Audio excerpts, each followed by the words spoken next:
ఈ రోజు నుంచి అంటే అక్టోబర్ 1వ తారీఖు నుంచి భారతదేశం మరియు European free trade association EFTA మధ్య టెపా మొదలవుతుంది. టెపా ఎన్ఫోర్స్మెంట్ లోకి వస్తుంది. టెపా అంటే trade and economic partnership agreement. ఇది ఒక బైండింగ్ అగ్రిమెంట్. జనరల్ గా ట్రేడ్ అగ్రిమెంట్స్ ఇంత పూర్తి స్థాయిలో బైండింగ్ ఉండవు అన్నమాట. కానీ ఈ అగ్రిమెంట్ ప్రకారం $100 బిలియన్ డైరెక్ట్ ఇన్వెస్ట్మెంట్ వచ్చే 15 సంవత్సరాల్లో భారతదేశంలో రానుందన్నమాట. ఇదొక బైండింగ్ అగ్రిమెంట్ అని చెప్పొచ్చు. ఈ యూరోపియన్ ఫ్రీ ట్రేడ్ అసోసియేషన్లో 4 దేశాలు ఉన్నాయి.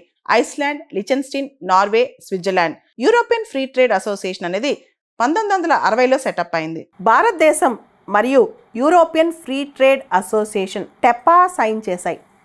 Trade and economic partnership agreement. ఇది చాలా హిస్టారిక్ మూవ్ అని చెప్పొచ్చు. యూరోపియన్ ఫ్రీ ట్రేడ్ అసోసియేషన్ అనేది 1960లో ఫామ్ అయింది స్టాక్హోమ్ కన్వెన్షన్ ద్వారా. యూరోపియన్ ఫ్రీ ట్రేడ్ అసోసియేషన్లో 4 దేశాలు ఉన్నాయి. Switzerland, Iceland, Norway, Liechtenstein.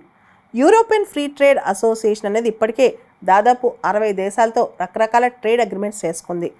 European free trade association అనేది కస్టమ్స్ యూనియన్ కాదు. కస్టమ్స్ యూనియన్ అంటే ఈ 4 దేశాలకి ఒకటే రకమైన టారిఫ్స్ ఉండాలి, అలా కాదు. ఏ దేశానికి ఆ దేశం టారిఫ్స్ ఫిక్స్ చేసుకోవచ్చు, ఏ దేశానికి ఆ దేశం టారిఫ్స్ బాగా పెట్టుకోవచ్చు. ఈ 4 దేశాలతో మనం చూస్తే కనుక భారత్, స్విట్జర్లాండే ఎక్కువ డీలింగ్స్ ఉన్నాయి ఇప్పుడు వరకు కూడా, భారతదేశానికి స్విట్జర్లాండ్కి. యూరోపియన్ ఫ్రీ ట్రేడ్ అసోసియేషన్తో టెపా దిశగా, trade and economic partnership agreement దిశగా నిన్న భారత్ క్యాబినెట్ సైన్ కూడా చేసేసింది. మొట్టమొదటిసారిగా ఫ్రీ ట్రేడ్ అగ్రిమెంట్స్ చరిత్రలోనే ఒక బైండింగ్ కమిట్మెంట్ ఈ టెపాకు ఉందన్నమాట. భారత్కి ఈఎఫ్టీఏకి మధ్యన ట్రేడ్ అండ్ ఎకనామిక్ పార్ట్నర్షిప్ అగ్రిమెంట్కి ఒక బైండింగ్ కమిట్మెంట్ ఉంది. అదేంటో తెలుసా? $100 billion investment and 1 million direct jobs in the next 15 years. వచ్చే 15 సంవత్సరాల్లో $100 బిలియన్ ఇన్వెస్ట్మెంటు, తర్వాత 10 లక్షల ప్రత్యక్ష ఉద్యోగాలు ఈ టెపా ద్వారా భారతదేశానికి రాబోతున్నాయి. దీని ద్వారా మేక్ ఇన్ ఇండియా బూస్ట్ అవుద్ది. యూత్కి, టాలెంటెడ్ వర్క్ ఫోర్స్కి, డెమోగ్రఫిక్ డివిడెండ్కి మనం అంతా చక్కగా ఉద్యోగాలు కల్పించగలం. దాంతోపాటు యూరోప్లో ఇతర దేశాలతో కూడా మనం ఇలాంటి అగ్రిమెంట్స్ భవిష్యత్తులో చేసుకోగలం. ఆల్రెడీ ఇండియాకి యూరోపియన్ యూనియన్కి మధ్య bilateral trade and investment agreement BTIA మీద చర్చలు జరుగుతున్నాయి. అది కూడా దీనివల్ల ముందుకు సాగే అవకాశం కనిపిస్తుంది. దాంతోపాటు ఇండియన్ ఎక్స్పోర్టర్స్కి యూరోపియన్ మార్కెట్కి మంచి యాక్సెస్ దొరుకుతుంది అనమాట. భారతదేశం నుంచి ఎవరైతే ఎక్స్పోర్ట్స్ చేస్తుంటారో, ఎగుమతులు చేస్తుంటారో వాళ్ళందరికీ కూడా యూరోపియన్ మార్కెట్స్లో మంచి చోటు దొరుకుతుంది. భారత్కి యూరోపియన్ ఫ్రీ ట్రేడ్ అసోసియేషన్కి మధ్య జరిగిన ట్రేడ్ అండ్ ఎకనామిక్ పార్ట్నర్షిప్ అగ్రిమెంట్లో 14 చాప్టర్స్ ఉన్నాయి. ఒకటి మార్కెట్ యాక్సెస్ రిలేటెడ్ గూడ్స్, తర్వాత rules of origin, trade facilitation, trade remedies, sanitary and phytosanitary measures, technical barriers on trade, investment promotion, market access on services, intellectual property rights, trade and sustainable development. ఇలా రకరకాల chapters TEFA trade and economic partnership అగ్రిమెంట్లో ఉన్నాయి.